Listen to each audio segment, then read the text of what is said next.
children, except one, grow up. We don't know each other, and I doubt that we have very much in common.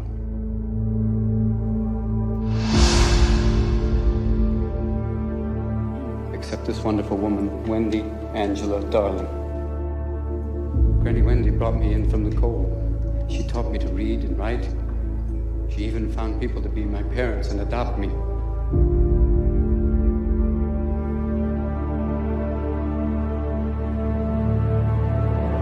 I'm not ready to deal with this right now. Peter. What? The stories are true. And now he's come back to seek his revenge. You must make yourself remember. Remember what? Peter, don't you know who you are?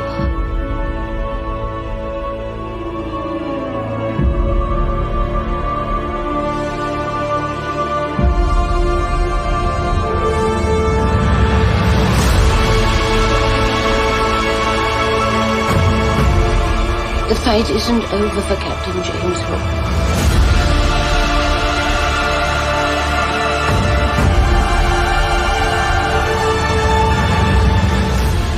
Have to fly. Have to fight. Have to crow. Have to save Maggie. Have to save Jack. Okay, back. Want to speak to a grown-up! All grown-ups are pirates! We kill pirates.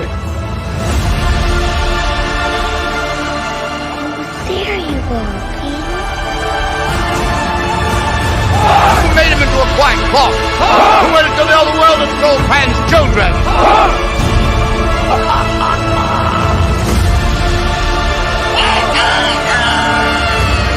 going to kill Peter Pan!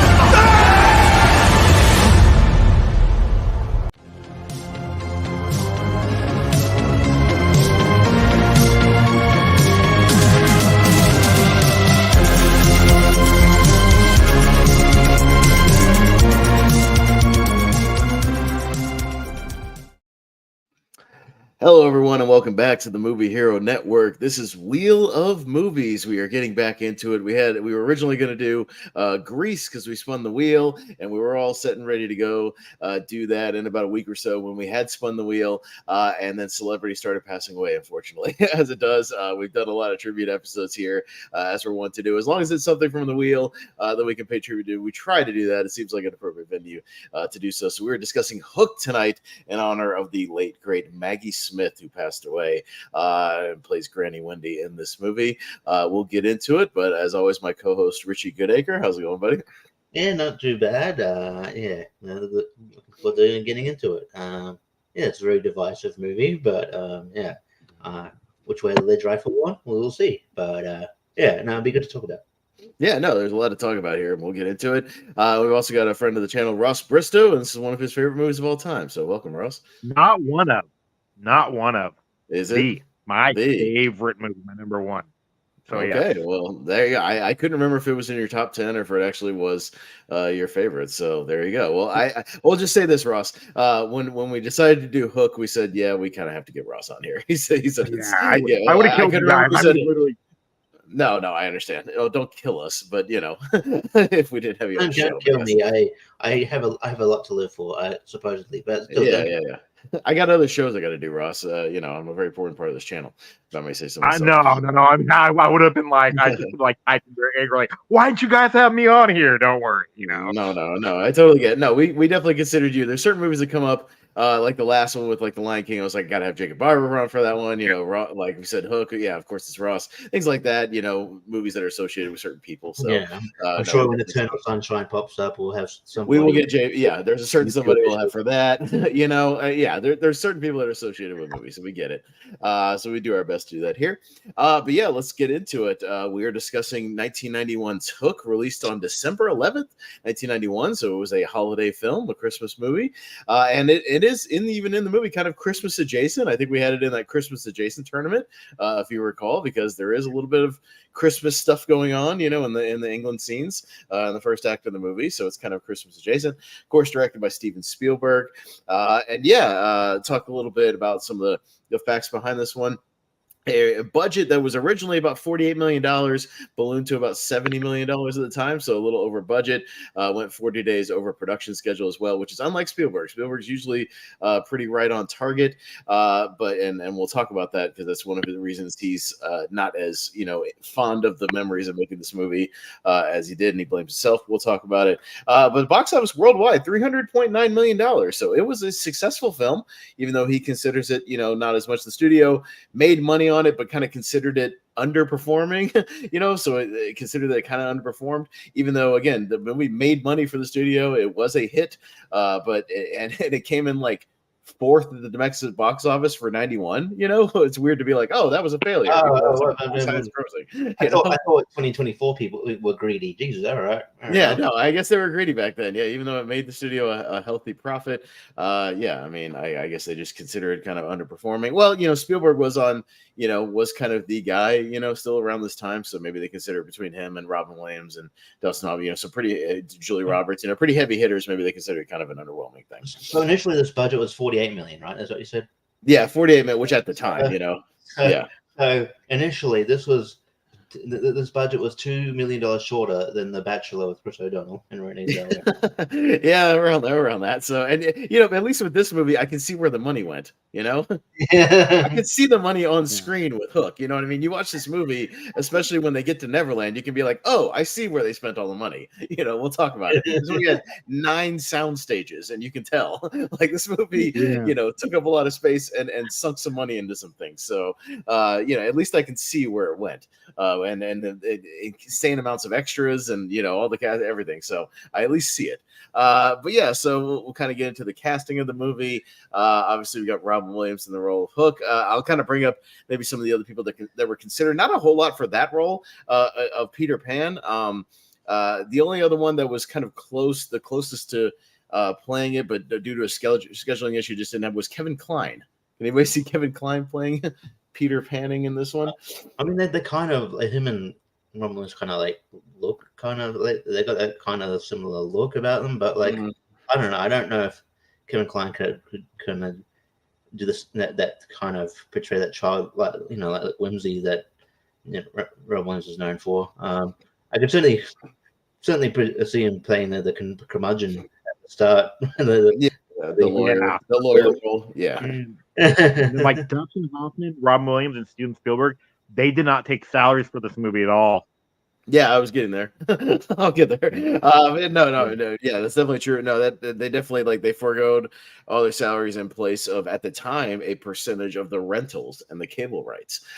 Which if you think about it at the time, Richie, this was kind of the age of VHS rentals, video stores. So they were very big, especially in the late 80s, early 90s. That was definitely exploding, as was cable. So it made sense. Yeah, these studios used to make a ton of money off of video rentals when they came out. So and home video sales. So it actually made sense, and they made quite a good amount of money just on that stuff, because this did do very well in rentals the next year. So a couple of other things, alternates for Captain Hook. Take these all with a grain of salt, because I couldn't find a whole lot to back a whole lot other than so-and-so was considered. So take these for a grain of salt. The 4 main ones I saw were David Bowie at the time. I could see it. I get the idea behind it, but I don't know. Around Labyrinth time, it's like, maybe. Here's the thing. The original thing was conceived as a musical. If we're doing that, I see it. You know what I mean? Yeah. He's David Bowie. And aesthetically, maybe, but I don't know if you could, you know what I mean? We'll get into it, but this movie was originally conceived back in '85 as a musical, and they'd even written 8 songs for the movie at the time before it was kind of condensed down and taken out completely. So there was a version of the script that had songs. There were songs that even some that were recorded. There's 2 that survived in the movie. The We Don't Want to Grow Up, the play song is from the musical version, and When You're Alone, which was nominated for an Oscar, was part of that version as well. So even in the early 90s, they were gun shy about making musicals. Yeah, a little bit. Yeah, well, especially when the original version was going to have Michael Jackson. So play Peter Pan as a musical, and that would have been really weird to watch now. Neverland Ranch. Yeah. But as far as later on, so David Bowie was considered when it was being kind of conceived as a musical, which I guess would make a little more sense. But yeah, the ones later on when it kind of re-upped in production, Donald Sutherland, which I could see a little bit. I can see. Yeah. Could see that a little bit. Christopher Lloyd. I mean, around the time he was making stuff, like Roger Rabbit, Back to the Future. So he was a Spielberg guy. So I get that notion because Spielberg obviously was heavily involved in both Back to the Future and Roger Rabbit. And then Sean Connery. That would have been interesting. But I don't know if he. I don't know if he could do the voice. I just hear Sean Connery's voice. I don't know if he can do any other voice. I just hear Sean Connery's voice. Like, I hate Peter Pan. I hate Peter Pan. Yeah. So that would have been a little odd, but I mean, he was coming off of Last Crusade with Spielberg, so he was at least considered at the time. And then a couple of people there was about 1 million people considered for Tinkerbell, like other than Julia Roberts, so that list is like a mile long. I think she's the only one that's miscast in this movie. Well, and she's the only one who got a Razzie nomination, so we'll talk about it. And there's a very complicated history with Julia Roberts during the making of this movie that we'll get into. But a few of the other ones for Granny Wendy. The two that I found were Angela Lansbury, but she was busy with Beauty and the Beast, which came out the same year, and Murder, She Wrote. And then Brenda Fricker, who was coming off of My Left Foot, an Oscar win for that. And you might better know her as the Pigeon Lady from Home Alone 2. So more recognizable. But she was also considered. I could see both of them, doing it. They're both good actresses. Yeah. So not too bad. Maggie Smith, speaking of her, only 56 when she made this movie. They aged her up to 92. So I always thought she was an older actress than what she actually was at the time because I thought the makeup was pretty good. Yeah, I guess because of like the time, when I was around compared to her, like she's like Morgan Freeman to me. She's just always been old. Yeah, but then you see her in Harry Potter, and she looks younger than she did in this movie because they aged her up in this movie. And you're just like, wait a minute, wasn't she like old? And then your kid brain can't conceive that it's. You find out later it's just some really good old makeup. So kudos to them. The makeup's really good. I bought it. So you got an uncredited Gwyneth Paltrow in her second role, playing the young Wendy in the flashbacks very briefly. So a quick little cameo there from Gwyneth Paltrow. A couple other cameos, of course, that most people know about, but I'll just mention here the couple that gets lifted in the air, and is embracing is Carrie Fisher, George Lucas. So it's George Lucas making out with Carrie Fisher, which seems a little odd to me. It just always was weird to me.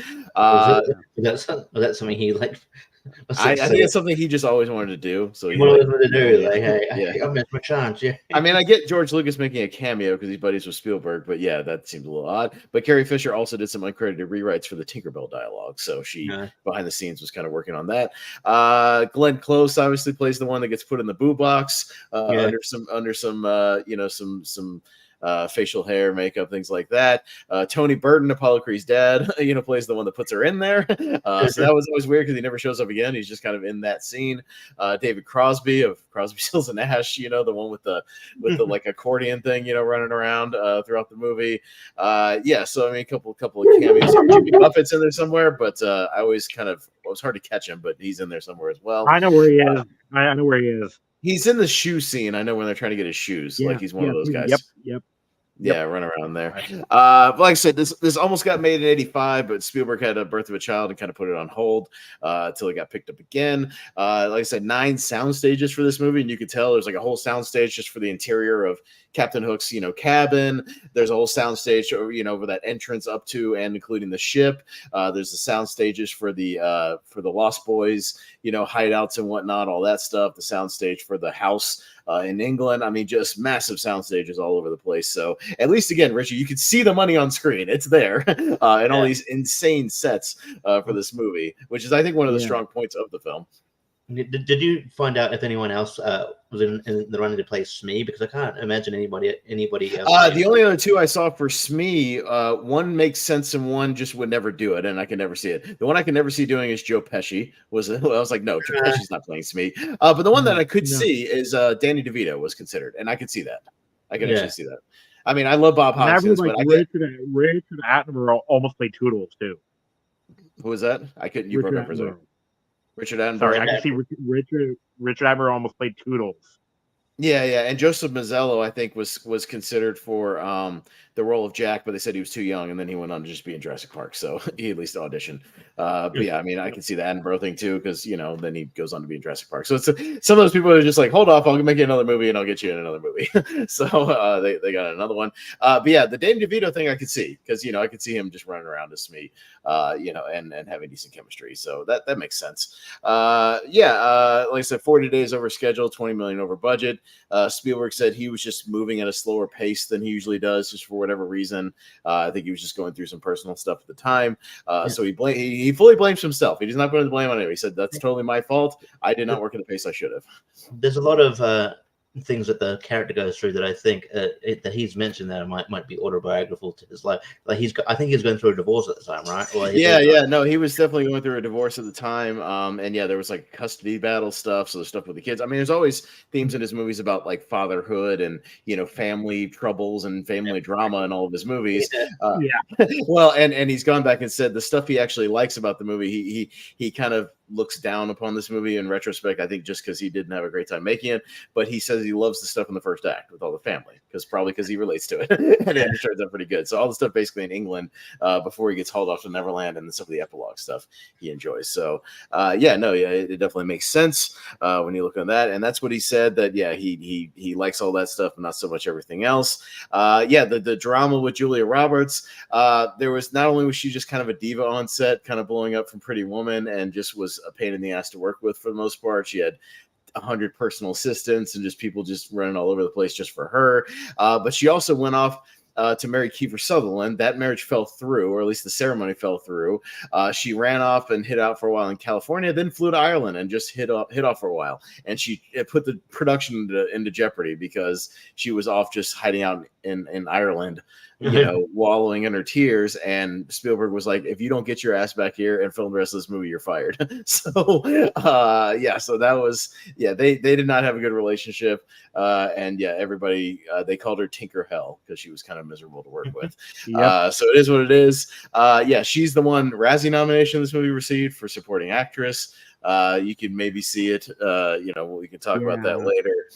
5 Oscar nominations. Had like a professional foot washer on set. Literally, that was the person who was the wash. One of the many assistants she had, just pampering her every need. So there you go. 5 Oscar nominations though. Despite all that, art direction, which I totally understand. Some good production design here. Costuming, again, I totally understand that. When that one works. Makeup, same thing. Song for When You're Alone, and then visual effects, but no nomination for score, which surprises me because this score of John Williams is awesome. The score is incredible. Say what you will about the movie, but this score rules. The score is great all around the place. So that's kind of most of the trivia bits I've got. Let's get into kind of, I always ask the question first, and maybe we'll go to Ross first, and then we'll come back around to me. Ross, your kind of brief history with the movie. Do you remember the first time you saw it and kind of how it kind of became your favorite movie? No, I just remember, I've always liked it, and I used to watch it every single day. So, so I just don't remember. That's a long movie to watch every day. I know I would, yeah. When I was a little kid, too, so yeah. And plus, funny enough, though, this is Spielberg's lowest rated movie on Rotten Tomatoes. Yeah, it's like 28 or 29, something like that. It's surprising, but also maybe not that surprising, I guess, because it was very mixed at the time. I know the movie has more of just an audience following over the years than sort of a critical following. Richie, you remember maybe the earliest times you ever saw it or anything like that? I can't remember what exactly the time period, but I remember where it was. It was I used to sometimes during the holidays would go the holidays program. I'd go to like the Village People. I thought it was also fun to stay at the YMCA, and so I would would go to the YMCA sometimes, and then towards the end of the day they'd put on a movie, and I think at one point they put on Hook, and that's where I watched it for the first time. And I liked it then, but I hadn't watched it since then. So this is the second viewing after years and years. That's sort of my my viewing. But yeah, I've been waiting to really watch it for a while because I know how sort of divisive it is. So yeah. Well, then I think it's one of those movies, kind of like Mrs. Doubtfire, another Robin Williams movie, where if you watch it, maybe as an adult, maybe you see things from a different perspective, or maybe see some things you didn't see as a kid. I know this has been one of those movies where I've kind of seen more of the adult side of things as you grow up, and then when I was a kid, I would fast forward through a lot of the talkie scenes, between like him and Wendy and things like that. Some of those are lower ones, but like when you go back and watch an adult, those are some of the more fascinating scenes and some of the better things in the movie. I really like the first act of this movie, but it's I think it's some of the stuff. Yeah, I definitely saw this in theaters. It's 91, so I would have been 5 at the time. I'm like 99% sure I saw this in the theater. And we had it on VHS when I was a kid, so I watched this movie a lot. I didn't even have to rewatch it for this. This movie's like burned in. Any movie you had on VHS when you're a kid, it's burned into my brain. I don't need to watch it again. I've seen this movie 8,000 times. So I was good to go as far as this one. And I remember this movie beat for beat. But yeah, let's get into it. So we get a lot of this. Yeah, a lot of the first act centers around Peter Banning. He's this kind of corporate lawyer. He's a workaholic.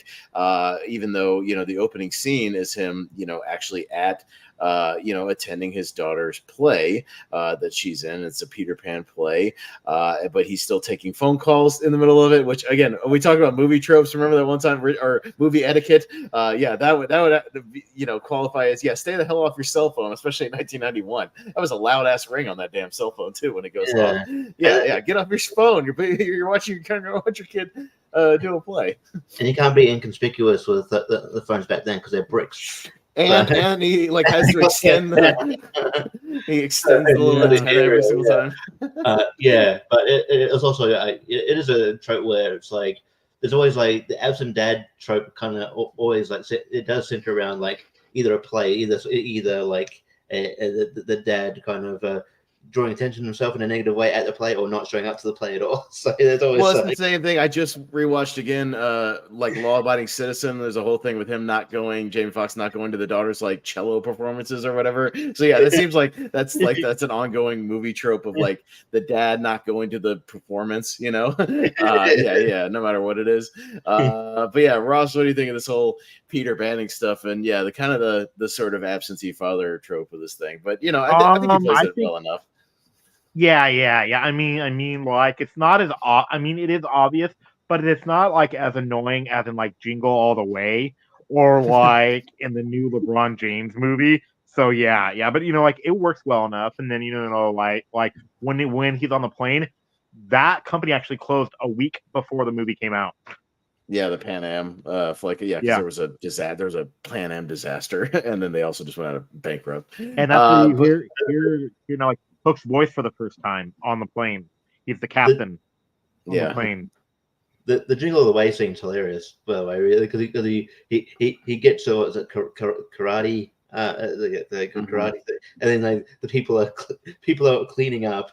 Yeah, and he missed it. Everyone's gone. The janitors are cleaning up, and he just goes, "I didn't make it." No shit. Didn't make it. Yeah. I'm going to make it. Yeah, well, it's the same thing in this one. When Robin Williams finally gets to the game and it's just the empty, field, which he should have known something when he pulls right up and parks, in front of the field. Like you should have known, like, when there's no other cars in sight, the game's probably over by now. You know what I mean? There's nobody walking around, nothing. But okay, let's get into it. Richie has put, if you're just listening, Jack is a villain in his name. Jack is the son who Robin Williams does not show up for multiple baseball games, yet shows up for his daughter's plays. And so he's rightfully pissed off that as dad for not showing up to any of his stuff and rightfully resents him. So why is he a villain? I know. I was just doing that being provocative, to be honest. There's only like a small part, like a small part where I'm like, okay, like. It's later in the film where he's like, I think does he destroy his watch or something? He's like, this is for like not letting me stay up and like at bedtime. What was it? Not letting me stay up at or not. I don't know. The point of that scene, Richie, is that it escalates to him getting more and more crying and depressed, going for not doing anything with me, and that's where it ends. Okay, it starts out as those kid complaints, but the point of the scene is it progresses to you realizing that he's constantly yelling at him for doing anything as a kid, anything, like no, he is being a shit on the plane. Like you should definitely not take a baseball and throw it around on the damn plane and knock on the windows with it. Now you are being Yeah, a shit. no. Oh, I guess that was my first time. I'm like, man, that's good. Yeah. So I don't know. I don't know. I have a short. I have a you know. I have a short fuse for annoying kids on in movies. I don't know. Just but like even the daughter, like, who wasn't as bad, but she had a long, like, later on, it's like, when like Peter's like, made to climb the the pole thing, and she just yells out, "Mom, you could do it." I'm just waiting for him to yell out, "Fuck you." The mom, by the way, is a MILF in this movie. She's super hot. Anyways, just throwing that out there. But Ross, what do you think about Jack? Is he a villain in this movie? I disagree with that. He's a kid with a kid with a lot of problems. Like, it's the dad's fault. Peter made him that way, so no, Jack is not a villain. He's creating a villain, Richie. He might be a villain if he grows up and continues this, but yes, I think they're reconciled. Yeah, but like he was like looking for a true like father figure. Like, if I was standing there, like, and then I showed him any type of like love, like, he would become like me. So no, the kid's not a villain. He's just lost and he's looking. Yeah, he's looking for a good male role model in his life, which he thinks he has in Captain Hook, but then Captain Hook is a little more sinister and reveals his true side. Yeah. So that's the idea. I think that's part of the movie, Richie. But would you care to amend your statement before we move on? He's flawed, but still annoying. Yes, no, I understand kids in movies have annoying moments. I get that. Yeah, no, the plane stuff, I'm like, bro, no, you should. That's a safety thing. You should literally stop doing that. But yeah, when he's just doing kid stuff, like, I don't care as much, when he's just being a little shit, it's fine. He's also like 11, so whatever. I cut him some slack. But yeah, he's 47 now, and I should tell. It would be funny if we could probably get him on. I'm like, yeah, I found you annoying. He's like, I was a kid. Yeah, he's like, I'm a kid. I was coming up with Dick Tracy. But yeah, so they get to England. They're doing a dedication ceremony for this new wing of a children's hospital for Granny Wendy, who kind of, again, sort of ran this orphanage for a long time. And yeah, we get in our first introduction to the late great Maggie Smith, who we're doing the episode for. It's a great shot, I will say, when she's kind of just standing at the top of the stairs, with the cane, she does the hello boy, and she kind of does the slow reveal. I think she has a really cool kind of warm presence in this movie. Again, I thought she was older than what she actually was, so kudos to her for acting the part and making me believe that she was in her 90s. I think she does really well with that. But yeah, what do you guys think of kind of her interactions with Peter here and her performance in general? You can go first, Ross. Go ahead, Ross. Yeah. Okay. I like it, but it's also kind of creepy, like, which I'll talk about later on. Like, because the whole thing with Moira, like, he was with her first, and then, like, he actually ended up getting with her granddaughter. So, like, she literally has to watch getting whatever she wants from Peter, but she's not getting it. She's watching her granddaughter get it. So it's a little creepy. That's I don't think it was the granddaughter. I think she was just one of the other kids that was orphaned. No. It like, is her granddaughter. Because remember, she talks about her granddaughter, her granddaughter Maggie. I think Moira was Granny Wendy's granddaughter. I can't remember if that's true, though. I thought she was just one of the orphan kids as well. Like, because then who was she with? Was she with Toodles? Yeah, I don't know.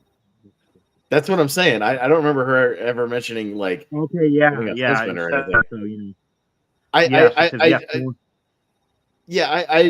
I'm a little. If it was in the pitch meetings, it'd be like unclear. Like, I think that would be one of those things.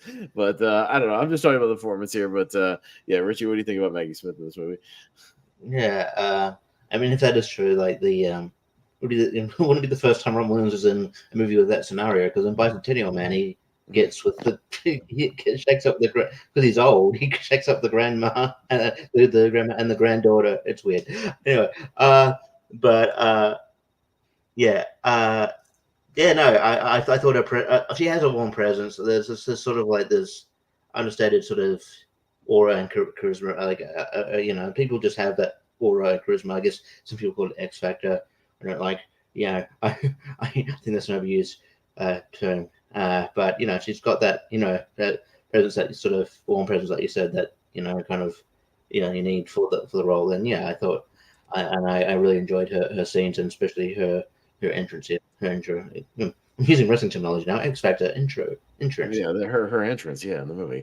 Yeah, I guess it's true. That is kind of creepy when you think about it. Like, I'm just gonna pass you off to my granddaughter, but all right, because I'm old now. But I guess keep it in the family, right? Am I right, guys? Yeah, right.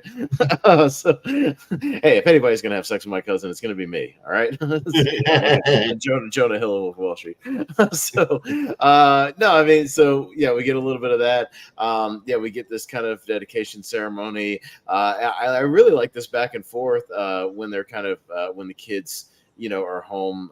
They're not necessarily home alone because the other lady is there and Toodles is there, but yeah, they're up in that kind of attic bedroom, and yeah, there's this back and forth with them doing the ceremony. But yeah, all this plays out like a horror scene, and I think it's pretty damn good, with like the weird kind of green air kind of coming in, and the windows blowing open and the doors blowing open, and the screams of the kids. I don't know. It kind of plays out like the scene in Close Encounters where the kid gets abducted. But I think it plays really, really well. But yeah, what do you guys think? I thought this kind of still creeps me out a little bit. This whole sequence. Yeah, and this was actually like the original trailer too. And I'm thinking it does not market the movie well. I mean, it does and it doesn't. But yeah, I love this scene. It was like this scene is actually still creeps me out today. So yeah, Reggie. Yeah, I thought it did its job in being quite creepy, and yeah, definitely, yeah, kind of very sort of ominous, and there's definitely a turn if you weren't expecting that. Yeah, like if you expect that going in, it's like kind of it catches you off guard. So yeah, yeah, no, I do like that as well. You hear the dog barking and Toodles going ruff ruff ruff ruff ruff. Look, yeah, no, it's good stuff. Yeah, and yeah, Toodles' reaction is all good. Yeah, the way the music kind of takes a turn, from John Williams and kind of a creepier turn, I really like into that kind of hook music. And yeah, even the stuff where they're kind of following the marks on the walls, and the one lady is like, "And the children were screaming." I'm just like, wow, that's horrifying. You're like, what the hell happened here tonight? They think it's like a home invasion or something. And then yeah, it gets briefly investigated but quickly thrown away by Phil Collins. Yeah, that was Phil Collins, if you didn't catch it, as the little investigator guy that comes in and thinks it's like a prank or something. Yeah, quick little note there. We get the note that gets left, kind of the ransom note, if you will. And yeah, this back and forth with him and Maggie Smith, where she's trying to convince him that he's the real Peter Pan. She's showing him the book, and yeah, he of course doesn't believe it, because he has no memory of it. His memory's kind of washed. And yeah, we get our introduction to Tinker Hell herself. Julia Roberts enters the movie, and she flies in, and she's got this very bouncy energy, but like it almost borders on too much. I wish she kind of pulled it back just a tad. But yeah, what do you guys think about Julia Roberts, Ross, and her performance? She was miscast.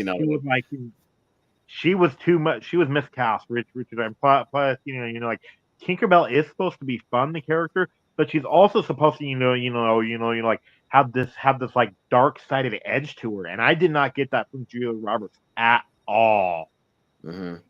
Yeah, because if you look at like the original animated movie, the 50s movie, yeah, she's like constantly trying to like sabotage Wendy, and like she's very jealous of anybody that gets close to Peter. Yeah, she's kind of got this little dark side to her, but yeah, she's very bubbly and bouncy and like, oh, it is you. Yeah, she's got a weird line delivery, but yeah, Richie, what do you think about Julia Roberts in this one? She miscast? Yeah, she plays it way too bubbly. It's like one of those people that I don't know if you'll meet those people who are way too bubbly about everything. You're like, okay, no. I prefer people who are like, going to mix of both. I'm like, because if you're bubbly, I'm like, that's just not natural. Like there's something going on. Okay, it is like you want me to join a cult or something. But yeah, I don't know. I just don't feel like it's just maybe it was just like again it would probably be like. Maybe they wanted her to play it more edgy, but she's gonna, she's just gonna bounce, march the beat of her own drum kind of thing. Maybe I don't know, but like, yeah, I feel like it was, I wasn't, it just felt like she was, misplaced being on screen. I didn't really really like her scene that much. But like, yeah, if it was someone else in that who could bring that edge, that'd be good. Because sometimes I felt like even if you took Tinkerbell out of the film, it wouldn't, it wouldn't have been, you wouldn't. It still would have been, all right. But like, yeah, and I think, but ultimately, I just think that's just because of Julia Roberts and not because of the character. But I think yeah. she's just kind of playing Julia Roberts in this movie. Yeah, and Yeah. it doesn't feel like she's really kind of getting absorbed by the character. But yeah, he gets taken off to Neverland, and yeah, we start getting kind of our fish out of water portion of the storyline. Yeah, where he's kind of dropped in here. He's dropped into the kind of pirate, town, whatever you want to call it. A hell of a set. This is where we get these amazing sets, though, and I'll say that. Like the set design of this movie is incredible. It's this entire big kind of. It almost looks like a town square, with the crocodile clock in the middle, and yeah, this whole like fish market, like all these different things going on. It's a hell of a set. Anybody else agree? Like the set design of this movie is and then like did you know something though? Like yes, it is. And plus like if you guys like have the HD version, they literally like all the wood inside there is actually like made up of pieces of ships that like Hook had sank. Like so he put them together. It looks like so. Yeah. Okay. The actual pirate town makes sense, I guess. Yeah. But, Richie, I really like the set design, but it's weird because I was like, sort of doing kind of background stuff on this. Like one of the knocks on this movie, for like just from like especially like the Letterboxd community that I was listening to, there's a lot of knocks on the set design. I don't understand why, but well, even Spielberg himself had a weird thing where he was like. I if I had made the movie today, I'd make it like a lot of live action stuff in front of like digital things, and I'm like, no, I don't want that. That's what like Marvel does, and like Disney movies do. Like you look at that Snow White trailer, that's what that movie is. It's like one live person in front of a green screen. Like I don't want that.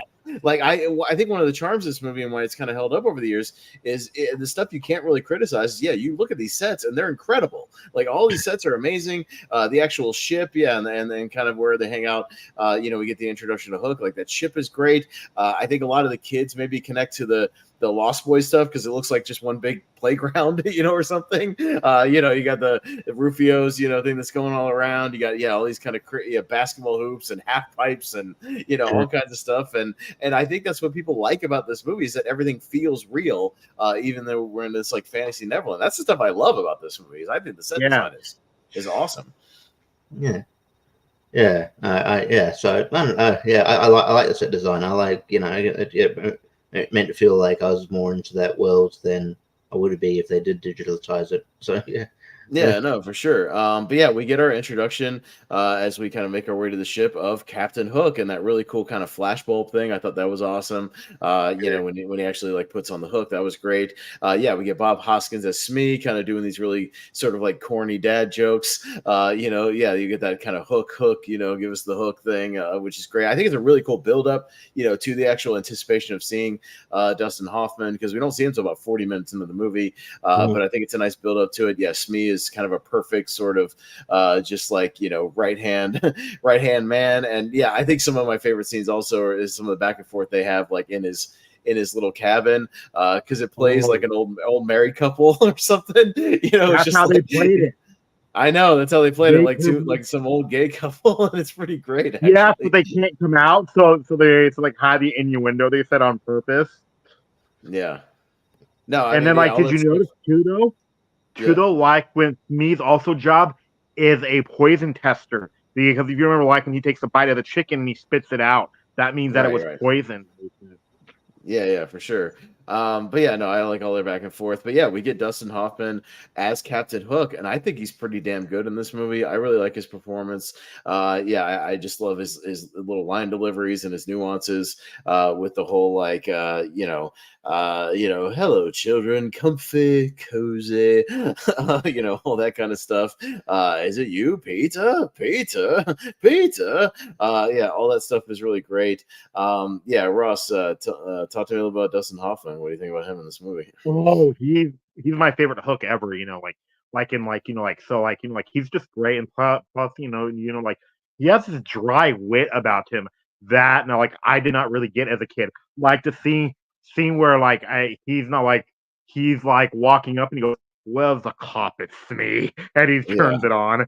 So Right. yeah, that just cracks me up. Yeah, so Justin Hoffman's great in this movie. Yeah, no, he's fantastic. Yeah, his getting Glenn Close to kind of admit to, betting against him, all that stuff is great. The boo box always kind of terrified me as a kid, being locked in this treasure chest with I guess poisonous scorpions, just I guess stinging you to death.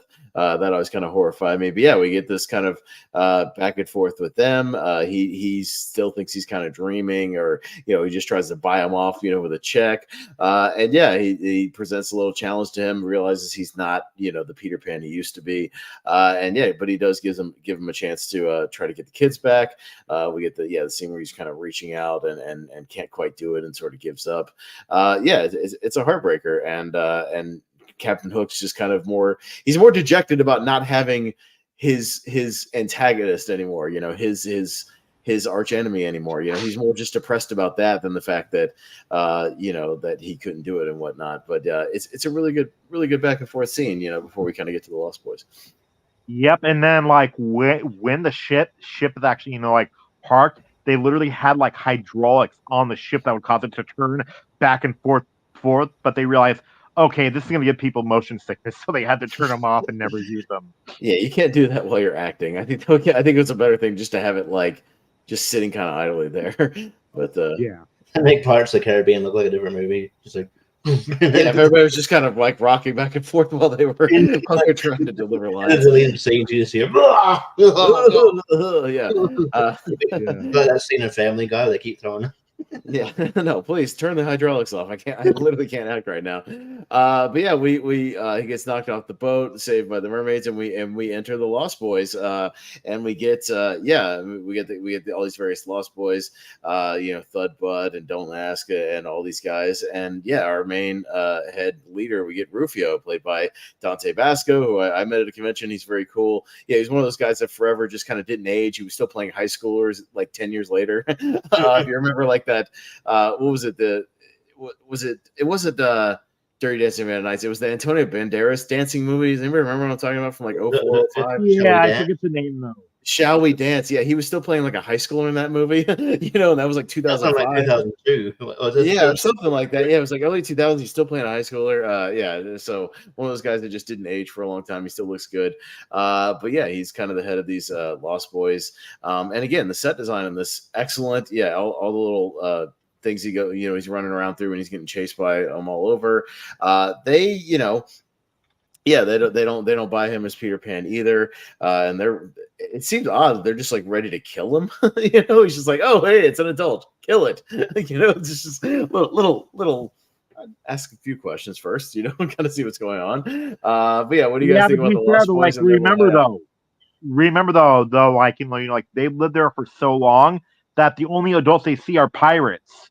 And the pirates want to kill them, so. Right, but I don't think most pirates dress in a tuxedo. What I mean? Most of them have goofy rags on and bandanas and things like that. So where's the pirates have a fancy dinner to go to? Sure, I guess, but I don't think most of them have more than one outfit. I don't think most of them do their own laundry. But yeah, we get this the one scene where the little kid kind of sees it in his face and that kind of thing when the music swells up. And yeah, they start to see it a little bit. And yeah, we get to training. He's got 3 days to train as Peter Pan. And yeah, I mean, I don't think he's gonna lose all this weight in 3 days. I don't think that's physically possible, but I guess at least do some sword training and whatnot. But yeah, we got to have a montage, right, Richie? We got to have a training montage, just like Rocky. Maybe they snuck in Ozempic on set. Maybe 30 years before Ozempic. Maybe Julia Roberts had access to that 30 years before. I don't know, so she hasn't aged that much. But Ross, how about all these training montages and everything kind of leading up to the food fight? I gotta talk about the training montage. I love it. And then do you remember the scene during the training montage with the whole slingshot, right? Mm-hmm. They literally had to shave Ron Williams' chest and arms because they said that he was too hairy. Yeah, I did notice that he wasn't as hairy in this movie, and yeah, they intentionally kind of shaved him up for this movie because he did have a couple of scenes where he doesn't have a shirt on, which doesn't happen a lot. Yeah, we rarely see him shirtless in a lot of movies. We've seen him in like short sleeve stuff, but yeah, not much. But yeah, we get this big dinner scene. It's kind of the first time he starts to use his imagination. Yeah, I mean, I just imagine though, did the Lost Boys do this every night? Where they just imagine these feasts and that's when they eat. And my second thing is there looks like there's a lot of frosting on the table. Like everything's frosted. Do you notice that? Yeah. Everything has like green and blue and red frosting all over it. Did they just imagine just everything having like frosting and just dunking their turkey legs in frosting? I don't know what was over that. I mean, it's such a kid thing. Although, and it's like so unhealthy. It's a very, I mean, not to. It's a very American thing, and like just like to imagine something. Everything's got. Let's get the sugary stuff and put extra sugar on top of it. Yeah. yeah. Wait though. Like if it was an Australian thing, it would be filled with Vegemite. That's the only thing that would be on the table. I do have to say, but Australians don't like Vegemite as much as it's purported. It's like kind of a cliche thing. Yeah. Yes. You're not dumping Vegemite on everything you eat, Richie. No. I get it suggested because it's very aesthetic and yeah. We do sell it over here. We do sell it at my store. We have one jar of it. It's in the international section if you'd like to try. In my store. It's gross. It was just one of those ingrained things. But yeah, no, he uses his imagination. Yeah, we kind of get this, this food thing, and this food fight scene, and then he does the little slice of the coconut, which is the longest flying coconut ever. I swear to God, he throws it, and 9 seconds later, he slices it in half. I'm like, wow, that took a while to get there. But no, I mean, it's still a good little sort of revelation and things, and he talks to Thud Bud about Toodles and kind of getting his childhood back. So I mean, there's some good stuff here. I think Robin Williams is still giving pretty solid performance when he kind of dials it back a little bit and has these little heart to hearts. But yeah, on the other side of things, we didn't really get to. We mentioned the Glenn Close thing, Jonathan. I mentioned all the cameos kind of up top. But yeah, on the other side of things, we get all this sort of. Captain Hook courting Jack, and kind of as his sort of new kid, he's indulging a lot of his fantasies with the baseball. He's kind of giving him everything he wants, just kind of as a kid, letting him run amok, do his thing, and he despises that daughter. Oh my God, does he hate that daughter? He's just like she's just yelling at him constantly, just like you're a liar. But he does have one of my favorite quotes where he says, "Lie me? Oh, never. The truth is far too much fun," and I kind of agree. It's a great little quote. And but Ross, this back and forth with Jack and Hook, kind of this father figure thing and the baseball game and everything. What do you think about that? I love it, and then I do love it, and and plus like I forgot to talk about my favorite Dustin Hoffman line in the movie though is when Smee goes like I've just been hit with an apostrophe. Well, that must hurt. But you mean an epiphany. The apostrophe. That's one of the little back and forth things. There's some good written stuff here. I think there's some good little lines. And then even though like people do make fun of the whole my Jack thing, and it is kind of cheesy. I still think it works. Like at the baseball game. I get the idea of the baseball game, and I like it in concept. But the my Jack thing seems kind of redundant. That it seems like too obvious. Like I get it, you know what I mean, but him just over the top being like, that's my boy. You've known the kid for like a day, you know what I mean? It's like I don't think he's sold on you yet. I think he likes you, but I don't think he sees you like as a dad yet. Am I wrong, Richie? I know kids can be easily manipulated, but Jesus, if he's that easily manipulated, I don't know. Maybe the kid has other issues. I think the baseball thing is just so fresh on his brain that it's just like, oh hey, somebody finally came to my baseball game. Cool, I embrace you as my new dad. It's just like what? Yeah. Hey, I hit a home run in a game and I struck out in the other one. That's the juxtaposition there. But yeah, I mean, it is kind of over the top with the music and everything. Just them like trotting him around. It's like just indulging in your biggest fantasy as a kid of like hitting the winning home run in a game. I do like the concept though when they're playing the game. I like their version of baseball though, where if somebody steals, you can just shoot the guy. I like that. Yeah. Oh yeah, that sounds like one of those modified games you'd see, like sports games you see on like PlayStation. Like like if it was like a blitz baseball game or something. Yeah, or like I talked about, like if there was a game like a basketball where you could just punch the people. Yeah, no, I like that kind. He's stealing second, bang, just shoot him. Yeah, like I do like that. That was fun. It's good stuff. But yeah, no, but yeah. but that scene was like well acted by Jack when like he sees the sign that says like "Run home, Jack." That was actually really well acted, I thought, because he was actually thinking about it. No, that was not a bad little moment. Yeah, run home, Jack, run home, run, Jack. No, that's good stuff. Yeah, Peter goes back. He kind of discovers the tree house, and he gets his teddy, and he starts to have these are the flashbacks I have a problem with in the movie. Let's talk about this for a second. So he remembers being a baby. Yeah. He remembers having these this like a sort of these exponential like these crisis, like what was it, like the what do you call it, like a what do they call it, like like a crisis of conscience basically when he's a baby. Like you wouldn't have like that kind of, I don't know, would you and that's right, because the line is correct me if I'm wrong, doesn't he have a line of something like, I realized that I didn't want to grow up or be a grown-up or something as a baby? Because like he literally said, no, like I realized that and like I didn't want to grow up, because if you grow up you have to die someday. It's like, what? Yeah, the baby's already thinking about dying and he was just born. Yeah. That seems, that always baffled me even as a kid. I was just like, what? Like, huh? And the carriage rolls away, and so they don't even bother to go looking for him. He's just in a town square, just in the crying in the rain, and nobody notices this kid just laying there. Like, why would a baby think that introspective? Like, why would a baby think that it have an existential crisis like that? That doesn't make a lot of sense. The only other thing I don't understand is, so the baby gets hauled off to Neverland, but then grows up. Shouldn't he be a baby for his whole life then? Yeah.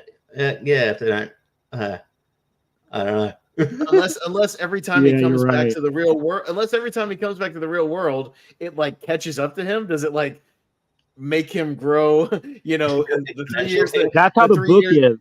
Like the 3 years that he lost, he goes back to the real world, so it just adds on 3 years before he goes back. Like, does he do like a super growth spurt because he came back to the real world?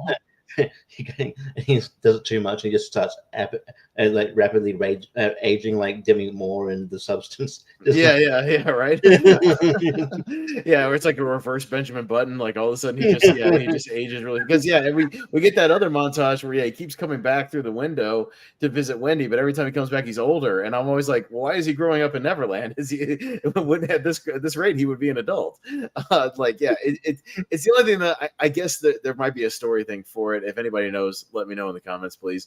But yeah, maybe it's because every time he comes back, it just like catches up to him. I don't know. And if he didn't, maybe he would stay the same age. I don't know. But yeah, so we get that. That's where we get the Gwyneth Paltrow cameo. Every time he comes back, she eventually becomes Maggie Smith, and so she's growing, and getting older in the real world. But yeah, and he decides to stay, and at one point, and stay with Moira. So and he leaves Neverland for good. But yeah, at that point, he remembers or he has the flashback to him being a dad, and that's his happy thought, is that he's a father, and being a dad, actually does make him happy, despite him being kind of not a great dad now, he probably started out as a good one, and he makes his transformation into Peter Pan. I do like the music cue during that, when he actually takes off, like like it's good stuff. Like that's my favorite scene. That's my favorite scene in like any movie ever too. Oh no, yeah, when he actually takes off, like with the music, it's good stuff. And like, I'll send you guys this video later. It ties into it. is they literally took out the ET music of the flying and they put in the Hook flying music, and it still works. No, I'm sure it does. It's very ET like. I mean, because that movie's all about like kind of kids, fantasies and whatnot, and taking out the adults and stuff. And but yeah, I mean, he kind of he dons the suit. He's Peter Pan now. He gets the sword, and yeah, it's time to go get the kids. And we have this this battle's pretty epic at the end. There are people everywhere in this damn thing. Holy crap! Yeah. There's so many people. Like those scenes where they're flying in off the ropes off the little like Lost Boys ship, and the people actually fighting on the boat, and you get these shots of the dock like right next to the boat. Just there's hundreds of extras. Oh my god, there's so many people fighting. And again, this is 1991. I mean, it's not exactly like pre-CGI completely. There was a little bit, but no, this is all real people. And yeah, you can see where the budget went. And holy cow, is there like 1,000 extras sword fighting here? It's really cool stuff. Yeah, no, it was great. It's probably the budget will probably went for a lot on the extras and a lot on catering. Like my god, just for that scene. Yeah, but yeah. About the fight though, I've actually seen the thud butt prop, and I'll send it to you, Austin. It's creepy as hell. Like when he does the thud cannonball prop, yeah, the thing was rolling. Yes. Yeah, because he actually he gets into position, and the actual rolling thing, it looks like literally like a human cannonball, and yeah, his head is tucked way too far into him to be a real person, just aesthetically, but it's still a cool idea. Yeah, I like all the little contraptions where they're shooting. Here's what it looks like. Oh god, yeah, that's creepy. Now I'll pull it up. At some point, I could probably pull it up on here and bring it up. But yeah, I like all their little contraptions. The paint guns and the egg guns, and shooting the marbles. The marble stuff is good. But yeah, all this sword fighting is pretty good. Rufio and Hook have a pretty good fight. There's some decent little sword play going on. And yeah, Rufio faces off against Hook kind of one-on-one. He's been wanting to do that for a while. And yeah, they have a pretty good back and forth. But Rufio bites it in this one, and it's still kind of a kind of a shocking moment where Hook literally just stabs the dude right in the chest, and it's just like, well, F you, you're dead now. I mean, anybody sad over Rufio? I mean, he was kind of a dick for most of the movie. I think he's the real but I felt like that still okay. But I felt like that one line too that like was not needed though. Like as he's dying, when like he says, "I wish I had a dad like you." Mm-hmm. They didn't spend enough time really together, a good time, like to show their, like their relationship together, like you had that one moment, like earlier on in the fight, but that's it, like they're mostly at odds throughout the movie, and suddenly he's singing like, "I wish I had a dad like you." Yeah, if they had had a moment, if they had some kind of one-on-one sort of conversation where maybe after he becomes Peter Pan, or maybe like they talk or one-on-one a little bit, or had kind of heart to heart. Yeah, I feel like there's a scene missing there. You do kind of make a point of like them kind of becoming getting on the same page, other than just handing over the sword. Yeah. But Richie, any thoughts on Rufio's death and sort of some of the climb, getting into the climax there? Yeah, they didn't. Like they were pretty much like kind of at odds for the whole movie. So yeah, you probably needed to again. It's a big like with the it's my boy thing. That's my boy thing. So it's like there needs to be like an extra, like you can't just go straight in. It's rushed. You can't just go straight into like a big like a big emotional moment. There has to be like that has to be kind of set up there. It's like you're rushing a relationship. It's like if the rom-com went from the meet cute to the breakup, and you're like, what happened in between? Okay. But yeah, no, I like this. It's cool. I mean, like, didn't see that anymore. Like a sort of a movie that sort of maybe had a more that's family demographic, had the balls to like just stab the dude. You kind of thought, oh yeah, no, he's gonna. It'll reveal he wasn't stabbed in a vital artery or whatever. No, he just died. You think as a kid when you see it, like maybe he gets injured or something, maybe he gets slashed, but yeah, not like flat out just killed, stabbed in the heart. It's just like, maybe get stabbed in the shoulder or something. But yeah, no, he gets taken out and he's done for. By the way, this doesn't mean just correction. No, I mean just in case someone's there trying to correct me. But yeah, the guy who plays Rufio was in a movie called Take the Lead, not Shall We Dance. Okay, Take the Lead. Yeah, it's some dancing movie with Antonio Banderas. That's all I remember. Yeah, but he was still playing in high school in that movie. You can see him in the trailer. But yeah, no, we get kind of our final showdown, some back and forth with Peter and Hook. Again, kind of another just this one-on-one thing. We get a couple of close calls. Yeah, Hook is not playing fair, bad form, all and whatnot. And yeah, we get this kind of big climax at the actual crocodile. And here's the thing I don't understand. So the crocodile is still alive? Yeah. What's going on there? I don't know. What? I don't know. What? And it eats him? How? I even as a kid, I never quite understood this. So if I get the thing falling on him, like if it just fell on and crushed him, I would understand that. The thing broke out, it collapsed and it fell on him and crushed him. Okay, I get that. But like it's implied that he eats him because he burps right afterwards. So, and yet he's not moving. He's not squirming around. He's just there. Does he die again? What the hell? Rob, is it just like that a final burp was weird? Yeah. Is it just like a kind of a body, kind of like an involuntary bodily function that how like if it's like dead body, he kind of releases stuff. Oh, is it like Swiss Army Man where he's just constantly farting and stuff? I don't know. All those noises, like maybe he's just still making voluntary noises all the time. I don't know. But it's weird. It just so happens that he swallowed somebody. Yeah, for sure. Yeah, he just kind of disappears. I do like Hook's little sword that pops out of his arm. That's pretty cool. I do enjoy that. do when he catches. That's a cool one where he shoots it and he just kind of catches it, and and I like his line delivery of like, when children read it'll say, "Thus perish Peter Pan." Like that's a pretty badass line, I'll say, if he'd have gone out on that. But yeah, some good stuff there. Again, some good music cues. And Peter decides to, he's going to take his kids and go back to Neverland. He leaves Thudbutt in charge. I'm sure Ross knows this, but that moment was actually kind of improvised to where only he and Spielberg knew who he's going to give the sword to. So all the kids' reactions is genuine when Thudbutt gets the sword. Even his reaction is pretty genuine. So that's pretty cool. And yeah, he gets back and we get this weird sort of dichotomy of like he runs into Smee-ish, he's like a sweeper. He goes, "You having wife problems, eh?" Yeah, I don't have problems with the missus. Yeah, I know. No, I mean, are they able to bounce back and forth? Is that how he has the records? Is he actually just kind of keeping an eye on the guy? Because we never really see the fate of Smee per se. The last thing we see really of him, right, is him stuffing his pants with jewels and stuff, and just we assume he just kind of gets out of there and flees. The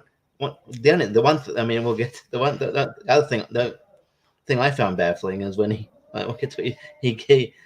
sweeps, he dusts himself off when he's like, sort of, and then he gets the house. His phone is ringing. There is persistence, but then there's like, did you just like sit there for hours on the phone waiting for him to? His like assistant guy or whatever trying to call him, the Brad guy, trying to call him. And even says, "Boy, I didn't know if the ring would still be ringing." Well, that man, for 1991, the reception on that thing is pretty damn good, even without the antenna. If it was buried, by a dog, and it's still getting calls, it's still ringing. Yeah, the battery life on this thing must be well, he must have had a real top of the line 1991 cell phone. That was the cream of the crop. I mean, it's another thing earlier, just to flashback a little bit, when he's on the phone, and the kids are like bugging him while he's on the phone. He's talking about losing a $5 billion deal. That's something. That's a lot of money in 1991. Like losing some $5 billion thing because of an EPA regulation, some like endangered species on land. I didn't understand that as a kid, but yeah, I get it. Was that the nostalgia crew actually made a joke about the call? Dude, what he said,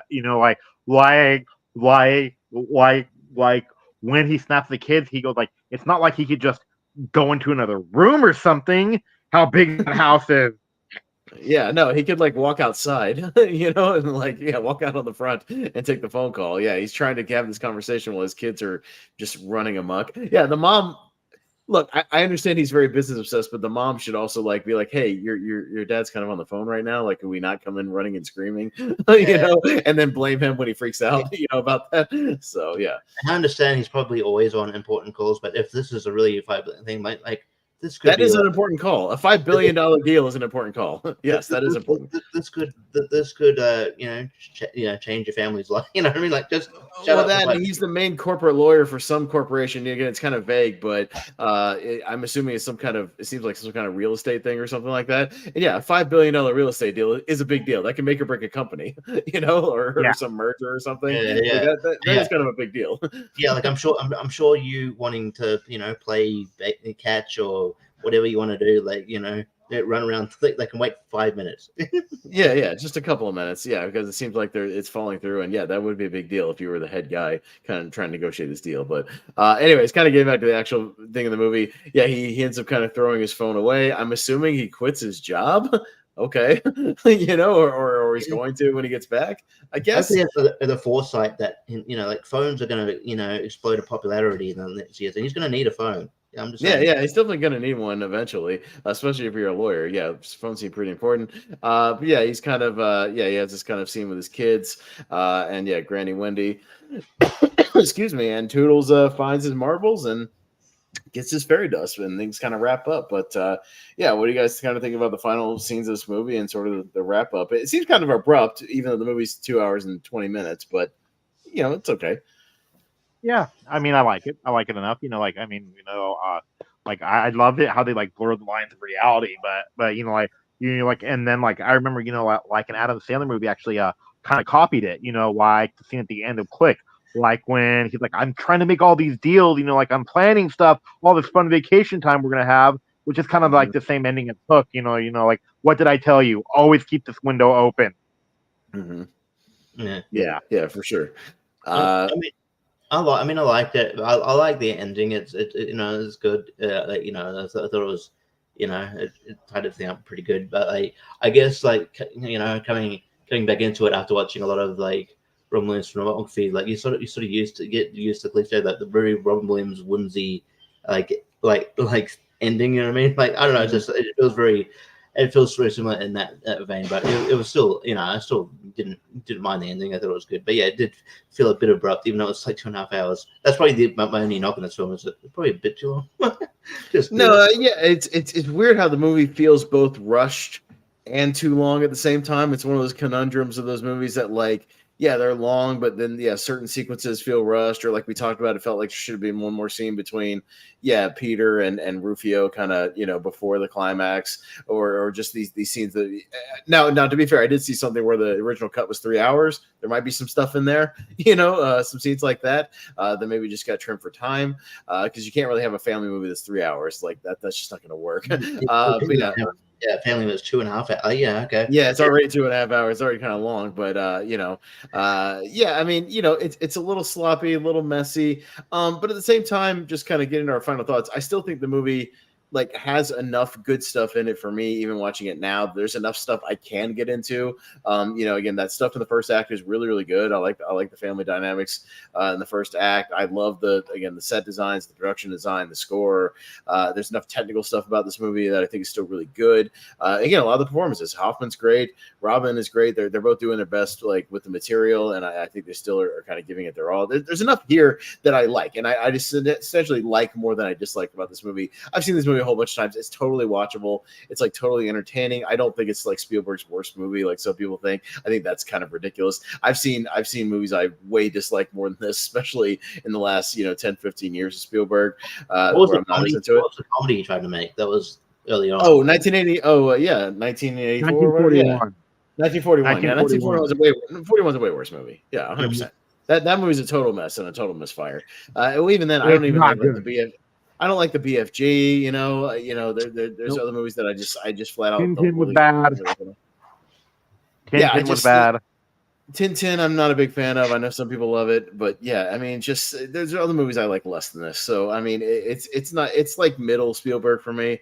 There's ones that I like way more. There's ones that I dislike a little more, but it's totally fine for me. I mean, it has a little bit of that nostalgia, but I can get past that and even call it the flaws of the movie. But I still think it's good. But I know it's Ross's favorite movie. I don't want to knock it too much. You know what I mean? It's totally fine. No, it's fine. It's fine. No. Well, then I've seen it. Like I said, Ross, I've seen it a million times. I could watch this movie once a year and I'd be fine with it. Don't get it. No. You're fine. You're fine. I actually like had this teacher that literally like bashed it in front of me, and then like I was fine with it. He literally said, I hate it when the movie tried to be cute. He says, I believe in you, Peter. I don't give a shit. He said.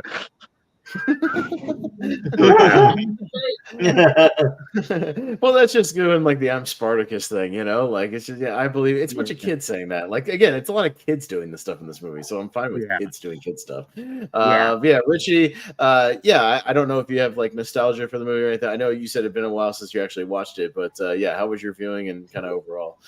Yeah, I probably have more nostalgia just because I've watched it more like the original, like Peter Pan. I've seen that more times than this Hook, but like, yeah, like, and there's a degree of nostalgia in most of like Robin Williams' filmography in the 90s and the early 2000s. So there is that there. Yeah, probably. And while not liking probably as much as you guys, I did find enough to enjoy, and I thought it was good. And yeah, I don't think it's like this dumpster fire that sometimes people who vehemently dislike it seem to think it is. It's fine. There's enough good things to like about here, and then yeah, like we're doing this movie because of Maggie Smith. She's great in it. Yeah, that Dustin Hoffman's having fun. Bob Hoskins having fun. Ron Williams is great, and yeah, like you could see why he was sort of this burgeoning sort of movie star at the time, because you forget this was like an early. I think he hadn't been in many movies out before this, right? He was like in. I mean, he did 80s stuff, but it had been a lot of niche stuff up until like Good Morning Vietnam in like 87 and Dead Poets Society in 89. He was more of a dramatic actor really in the 80s, if you look at it, with that kind of dabbled in comedy. Really for a long time, he was mostly kind of a dramatic actor, and some of the drama had comedic parts. There were comedic parts of this movie, but yeah, I mean, he didn't really become like a full-blown comedy guy, I feel like, till like after Aladdin, right, which is a year after this. So yeah, I mean, I feel like after that they kind of pivoted to comedy for him mostly, but he was mostly a dramatic guy if you go back and look at his filmography. But you know, I liked it. I liked it enough. It was pretty good. So yeah, again, I don't want to body. I mean, I know you said like you don't mind, but yeah, I don't want to. I'm not going to body Silence movie too much unless we get to the point where we are watching a generally bad movie, which I know there's bad movies on this wheel, so but that are actually fun to talk about. So we'll probably get to that point. But yeah. No, I mean, and on here we've definitely we've had movies we enjoyed, but we point out a few flaws or some question a few of the plot things, and it doesn't necessarily mean we hate the movie. Like I totally like this movie. I'm totally fine with it. We had a tier ranker. I don't know if you ever saw it, Ross. Way back in the day, we did like an early Spielberg tier ranker, and JTE and Chance Ellison were on it, and they totally bashed this movie like 100%. Like wanted to put it in like the F tier. And I was like, bro, come on, man. Like this movie is not like F tier. Like, if you want to put it in like a C tier or something like that, I think I had it in like a high B, low A kind of a tier. Just because I don't have it as high as like Jaws, Jurassic Park, things like that. But yeah, it's like this movie's totally fine. Like I think it's totally an entertaining movie, and there's way more positive than negative. Like way more. Yeah. No, totally. So, we'll kind of wrap it up there. We got a little over an hour on this thing. But yeah, no, I totally give a thumbs up to Hook. Like, I still think it's there's enough worth your while here, and I think there's good stuff. And again, I think it's one of those movies. I made the comparison to like Mrs. Doubtfire earlier, where coming back to it as an adult, you might see things from a different perspective, see a little more of the adult, point of view on certain things. Like I totally think it's one of those movies that you can get something else out of it, coming to it later in life, and seeing things, from without the kid eyes. And I think that's a totally thing kind of, worth doing. So, definitely try to do that. If you haven't gone back and watched it, I totally recommend it. But yeah, we'll kind of wrap it up there. Let's do some plugs, and we'll wrap it up for Wheel of Movies, and we'll talk about getting back to our next episode. I'll talk about that in just a second. But Ross, if you're still there, maybe having trouble. You still there? I am. I'm sorry. I accidentally left. Oh no, you're good, buddy. But anything you want to plug? Anything you got going on? Anything? Mega Movie Z. Like we're doing our weekly, awards roundtable. So yeah, we can't wait. So yeah, we have a dog barking here. Yeah, I got you. Richie has that problem occasionally. So does Malcolm, right? Yeah, Malcolm does as well. So, we totally understand. We like dogs, though. Dogs are great. Dogs are awesome. I'm a dog person. Yeah. Richie, what you got going on? Anything to plug? Well, Lonely Marks here in about 20 or so minutes. or maybe in thereabouts. Me, Austin, JPO potentially, and Jacob Barber talking about recapping Wrestle Dream and doing a talking about news, and then a little draft of a wrestlers, best wrestlers with masks and face paint. So sort of in kind of the Halloween-esque sort of vibe. So thing that I chose. So yeah, look out for that. And then other than that, Tournament Fight will always be on there. JPO's channel. You'll probably see me pop up here on JPO's long time, first time, occasionally just calling in if I've watched something new that's happened. I mean, that's new to me that I haven't watched. That's been a blind spot. So just check that out.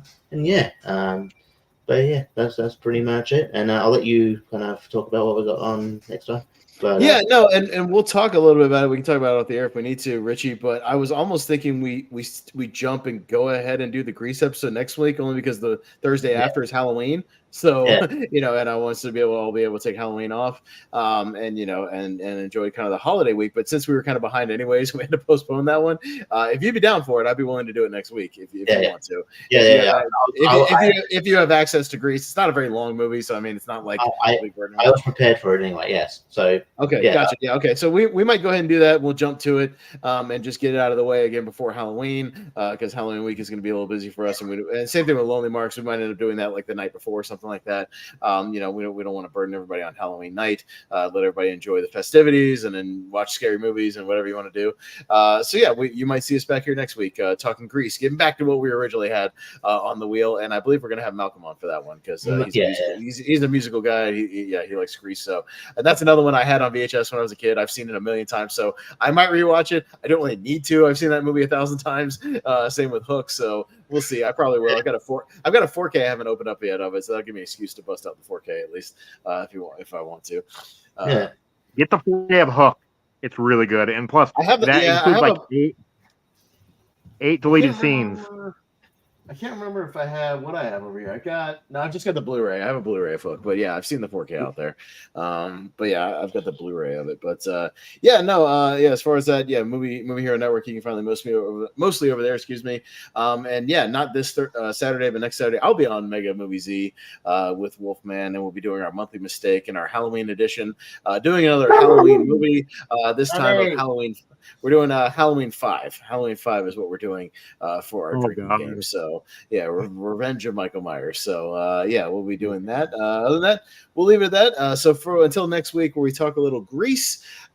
Grease is the word. Hook is the word of this week. But thanks for Ross for being here. We appreciate it. Thanks for talking a little Hook with us. Richie, as always, appreciate you being with us.